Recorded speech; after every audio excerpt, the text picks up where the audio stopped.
This is the plaintiff, Karen Lopez. She says she and the defendant have known each other for a long time and purchased a riding lawnmower from him. Problem is, the thing wouldn't go in reverse. It's useless to her, and she wants a full refund in the amount of $572.48. That's why she's suing him.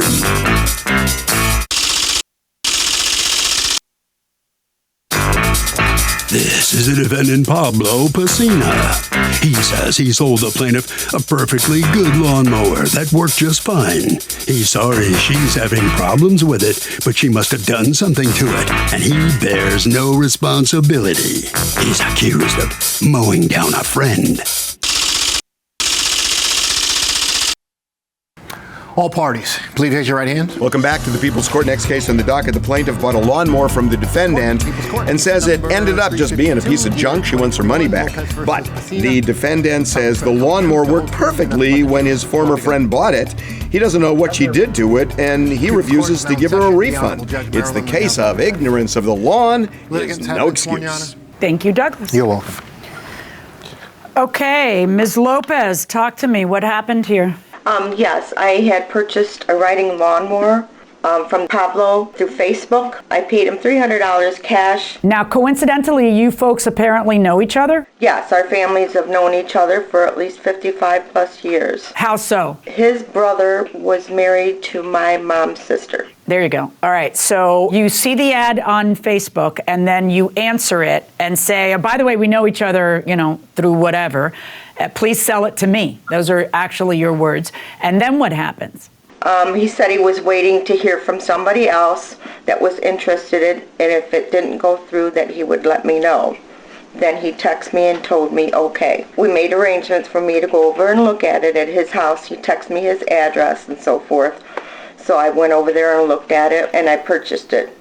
He had started it up. Did you test drive it at all? Just a little bit in the yard, not very much, just a small circle. But he had it on when, he had turned it on for me.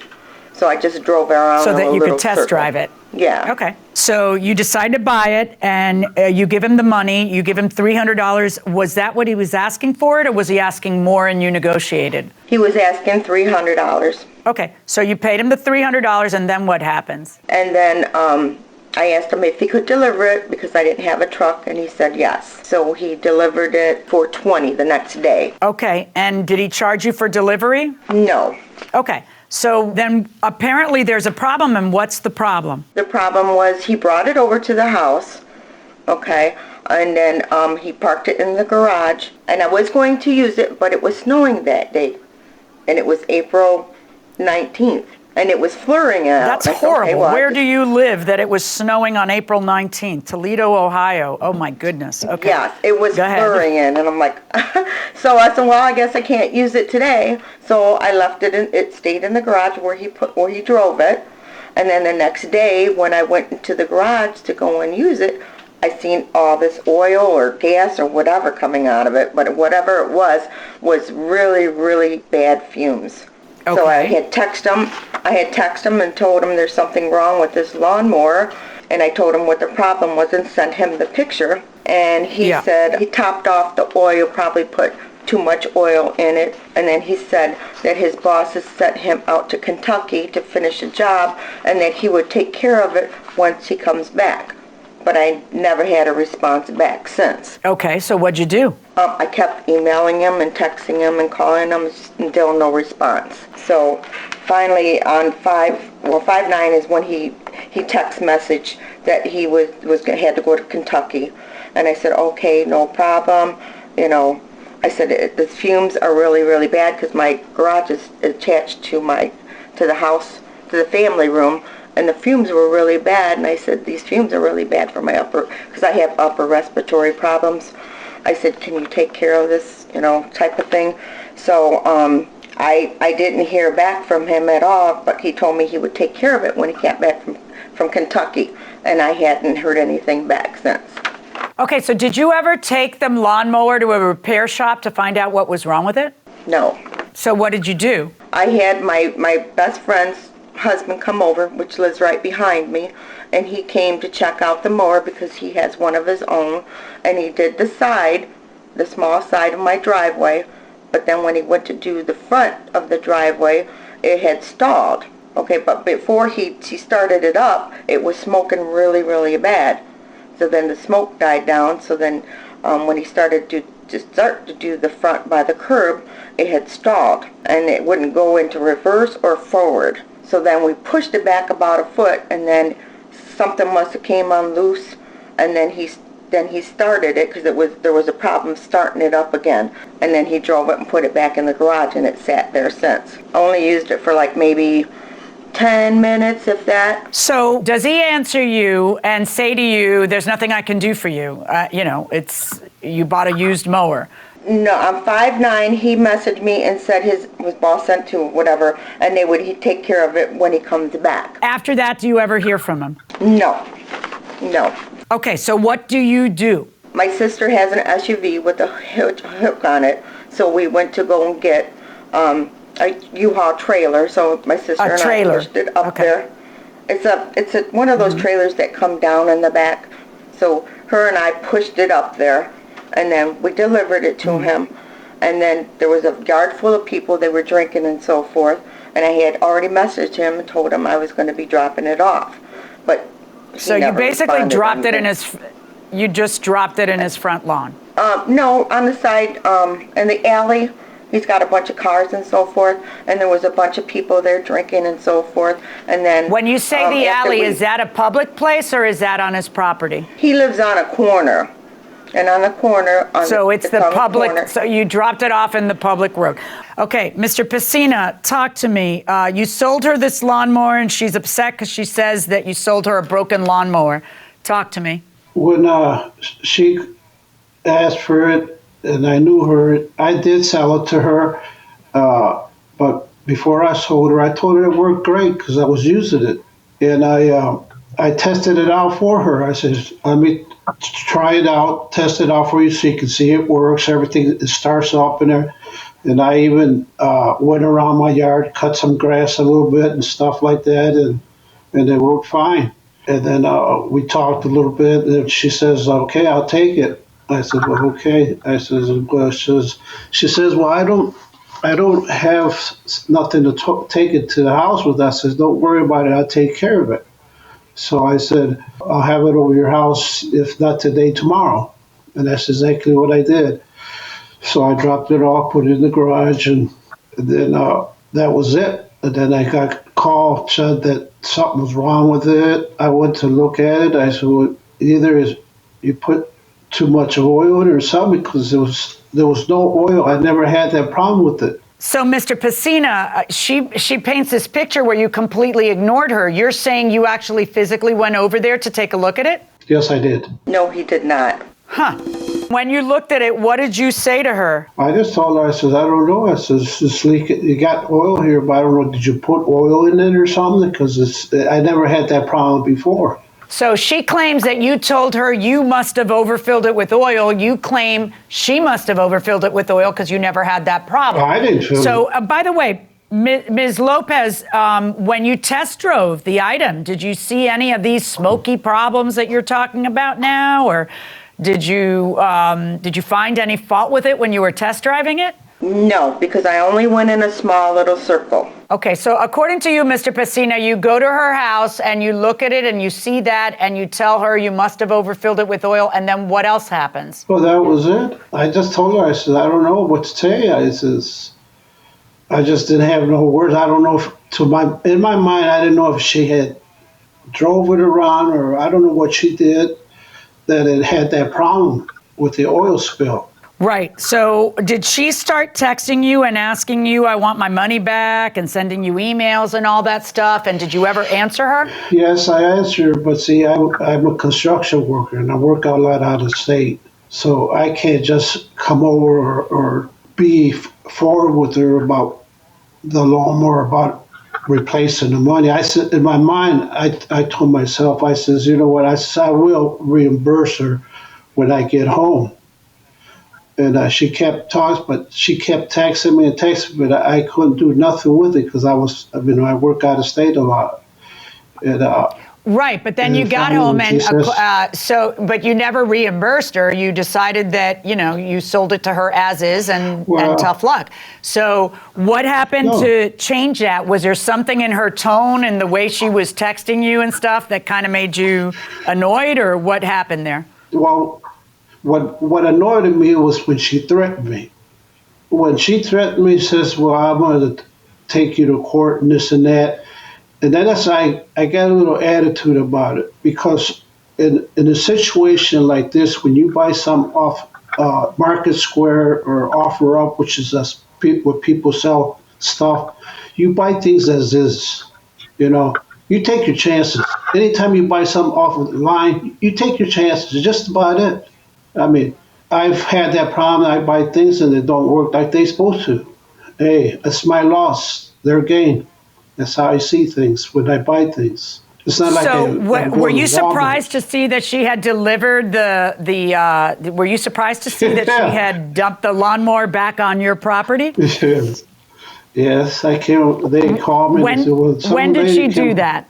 I don't know. Right, it was probably about 2 weeks, 3 weeks later. She came and dropped it off. And then, so what ended up happening with the lawnmower? Well, the lawnmower I left it there, and then I didn't want that in my lawn, in my yard. I got rid of it.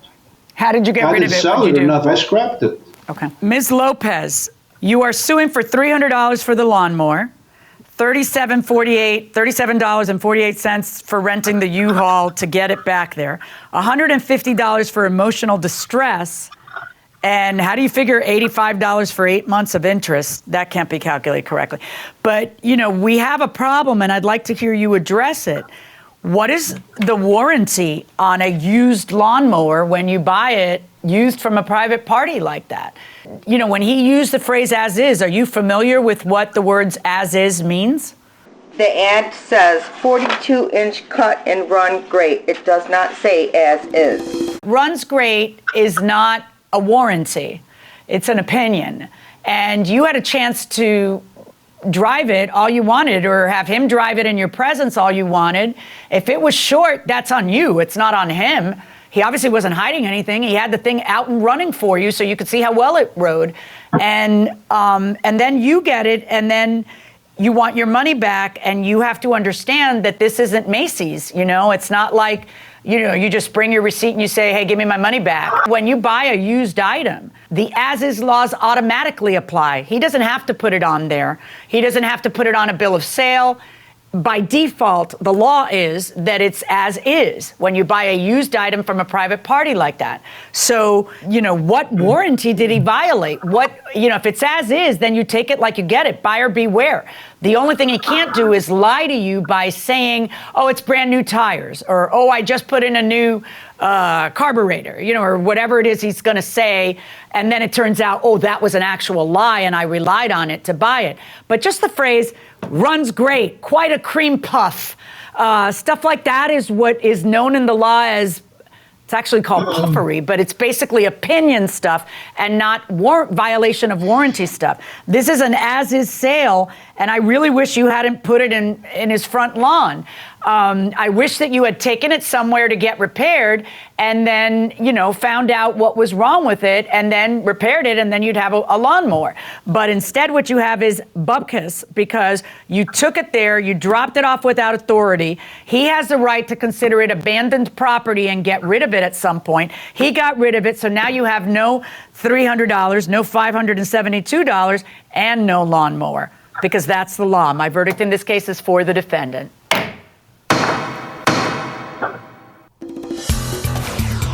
So it's not a good day for the plaintiff in the People's Court. Ms. Lopez, how do you feel about the judge's decision? He lied. He never came over to my house to look at it. And I trusted him because we are like family. So basically, he did not tell the truth. He was incarcerated, came out a new guy, and now all of a sudden, he turned back into the crooked guy that he was. All right. Well, I'm sorry, but you've learned a You've learned a tough lesson the hard way, ma'am. You don't get anything now, and you're left with nothing. You don't even have a lawnmower that won't work. It can be fixed, so you're out. Mr. Messina, let me ask you, you abandoned this. You junked it, so it doesn't even exist anymore, does it? No, I don't. I got rid of it because, like I said, I had no use for it. And I don't know what she did with it or what happened, that I just didn't want stuff laying around in my yard, so I got rid of it. Well, look, the judge found in your favor. You don't have to give her the money back, and you're in the clear. Okay? Congratulations. Thank you. You're welcome. All right. Harvey, what do you think about this case? Okay, Doug, this is a private sale. And in private sales, unless there is a specific warranty, it's as is, which means you take your chances when you buy it unless you can prove fraud, which is really hard to prove. So in a situation like this, when somebody says, it works great, the lawnmower works great, that's just kind of hyperbole. It's just puffing. It's not a warranty. A warranty needs language that directly promises from the seller to the buyer that the product will work in a certain fashion. When you say, oh, it works great, it's in excellent condition, it's just the best lawnmower ever, those are all things that people say to get somebody to buy them, but it's not considered a warranty. If you want a warranty, get real specific about what that lawnmower was supposed to do and what condition it's supposed to be in. After being locked up in quarantine for all these months with my siblings who are driving me crazy, can I sue them in small claims court for emotional distress? Thanks.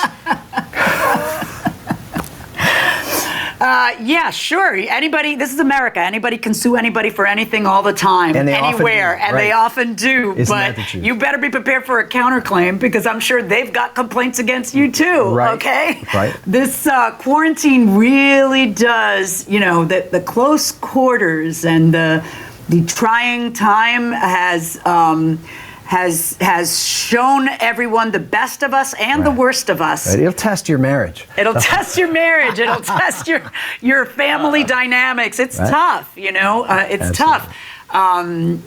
But it'll be like childbirth. When it's all over, you won't remember it.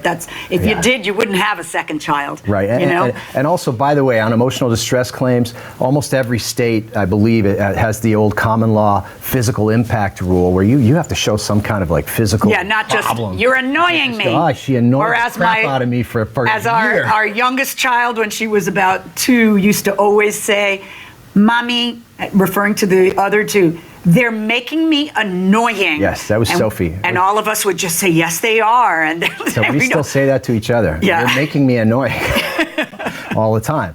But unless you can show some physical injury. Yeah, just suck it up. Come on. Yes. Are you kidding me? These are the best of times and the worst of times. That's right. And we're turning the corner now. The fog is lifting. And thank God the vaccines are out there. And this is going to get behind us.